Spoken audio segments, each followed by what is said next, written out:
আমাদের বিয়ে হয়েছে বেশি দিন হয়নি, এক সময় ভালোই মিল মোহাব্বত ছিল, সম্প্রতি মনোমালিন্য লেগেই থাকে। কোনো আমল বলে দিবেন কি? দেখুন, আমাদের মা বোনদের মধ্যে এবং পুরুষদের মধ্যে একটা সমস্যা হলো, বিয়ের পরপর একবারে শুরুর দিকে প্রচন্ড রকমের মোহাব্বত হয়। এজন্য হিন্দিতে একটা কথা আছে, ইবতিদায়ে ইশক আর ইন্তেহায়ে ইশক বরাবর नहीं होता है। প্রেমের শুরু আর প্রেমের শেষ একরকম। শুরুতে শুধু ফুল আদান প্রদান হয়, শেষে লাঠি আদান প্রদান হয়। বুঝতে পেরেছেন? যৌবনের ভ্রমের কারণে অনেক সময় এগুলো টের পায় না, ধরাকে সরা জ্ঞান করে পাগল হয়ে যায় এবং বলে তোমার জন্য আমি জীবন দিয়ে দিব। এরপরে বলে যে তোমার থেকে বাঁচতে পারলে আমার জীবনটা বাঁচে। তাহলে বিবাহের পরও প্রায় শুরুর দিকে, বিশেষ করে যারা সচ্চরিত্রবান, খুব স্বাভাবিকভাবে স্বামী স্ত্রী একে অন্যকে উজাড় করে ভালোবাসেন। কিন্তু দিন যত যায় ধীরে ধীরে ধীরে ধীরে আস্তে আস্তে সংসার বড় হয়, ছেলে মেয়ে হয়, মনোমালিন্য তৈরি হওয়ার ইস্যুগুলো তৈরি হয়, মতপার্থক্যের ইস্যুগুলো তৈরি হয়, গন্ডগোল ফাসাদ হয়। বেশিরভাগ মেয়ে, বেশিরভাগ ছেলে, বেশিরভাগ দম্পতি এই জায়গাটা এসে অনেক বড় ধরনের অ্যাক্সিডেন্ট এবং ভুল করে। সেটা কি? মনে করে না এর সাথে আমার আর চলবে না, রাস্তা আলাদা করে ফেলতে হবে, সে সিরিয়াস হয়ে যায়। অথচ দাম্পত্য জীবনে গন্ডগোল ফাসাদ হয় না এমন কোন দম্পতি খুঁজে পাওয়া, ওই দেখেন আপনার বন্ধুকে যে তার ওয়াইফ সহ কত হ্যাপি, আপনি চিন্তা করেন হ্যাঁ রে আমি তো কপাল পোড়া, সে কত খুশি। আসলে তারা হয়তো চুলাচুলি আপনার চাইতে আরো বেশি করে, কিন্তু ভাবসাব দেখে আপনার মনে হয় ওফ তারা জানে কত খুশি। ইবলিস আপনাকে এইভাবে দেখায়, আসলে বাস্তবতা ভিন্ন। প্রত্যেকের সংসারে মনোমালিন্য।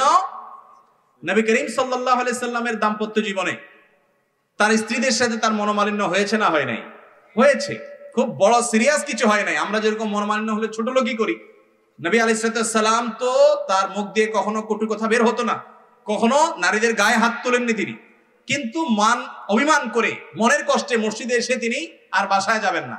পরে সাহাবা ইকরাম মধ্যস্থতা করে সেটাকে দূর করলেন। তাহলে বোঝা গেল স্বামী স্ত্রীর মধ্যে বোঝাপড়ার গরমিল এটা হবেই। বিশেষ করে বিবাহের একদম শুরুতে তো মোহাব্বত অনেক উতরাবে, ইবতিদায়ে প্রেমের শুরুতে যেরকম থাকে এরকম থাকবে। কিছুদিন গেলে আস্তে আস্তে আস্তে এবার একটু টুনটান টুনটান লাগবে, গন্ডগোল হবে, ফাসাদ হবে, তুমুল আকারে সেটা বিশ্বযুদ্ধের আকারও ধারণ করতে।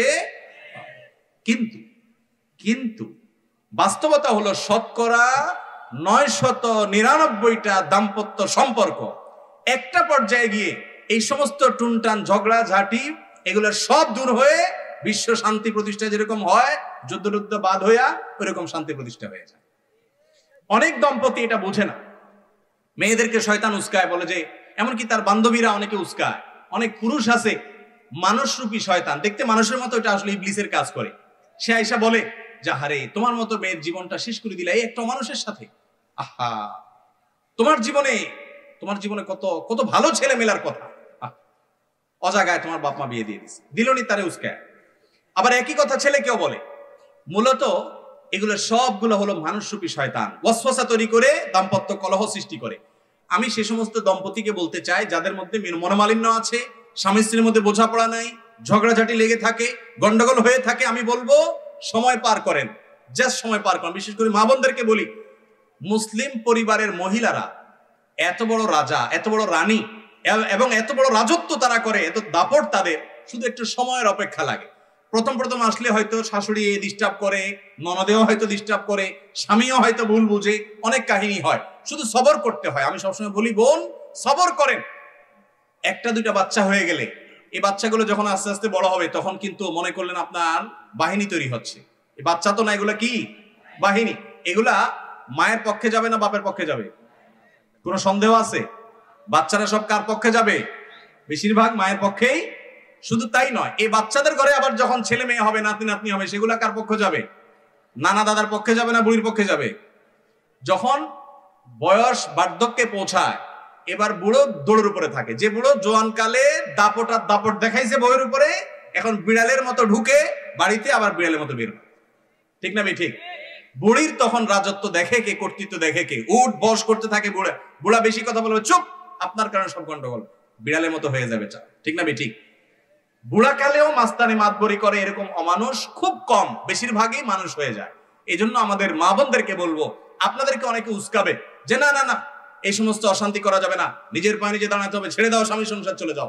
হ্যাঁ, ইন্ডিভিজুয়াল কোনো কেস অমানুষ আছে, তার কাছ থেকে ভালো কিছু আশা করা যায় না, সবর করা যায় না, তাহলে সেক্ষেত্রে আপনি পরামর্শ করে বিচ্ছেদের সিদ্ধান্ত নিতে পারেন, কিন্তু সেটা হতে হবে বিচক্ষণতার সাথে। দাম্পত্য জীবনে মাঝামাঝি পর্যায়ে এসে নদীর মাঝখানে আসলে যেরকম ঢেউ থাকে, উত্তাল তরঙ্গ থাকে, ওইরকম গন্ডগোল ফাসাদ প্রত্যেকটা ফ্যামিলিতে হয়। অস্থির হবেন না, একটু সবর করেন, সময় পার করেন। নদীর এই পাড়ে যেরকম সুখ, ওই পাড়ে যেরকম সুখ, মাঝে যেরকম ঢেউ, উত্তাল তরঙ্গ। দাম্পত্য জীবনের শুরুতে থাকে প্রেম, শেষে থাকে প্রেম, থাকুক আর না থাকুক বুড়া সাইজ হয়ে যায়, শুধুমাত্র মাঝখানে একটু সবর করতে হয়। কথা কি বুঝাতে পারছি? বেশিরভাগ যুবক মানুষ বিয়ের পরেই একটু টুনটান হইলো আর যুদ্ধ বিগ্রহ বাধাই দিলেন, তালাক তুলাক দিয়া এরপরে যায়া চোখের পানি ফেললেন, কোনো কাজ হবে না। বিদায় সাবধান থাকতে হবে। এবং দাম্পত্য জীবনের শান্তির মূল মন্ত্র হলো সবর। সবর ছাড়া দাম্পত্য জীবনের শান্তি কখনো আসবে? সবর থাকতে হবে। আল্লাহ আমাদেরকে সবর করার তৌফিক দান করুন।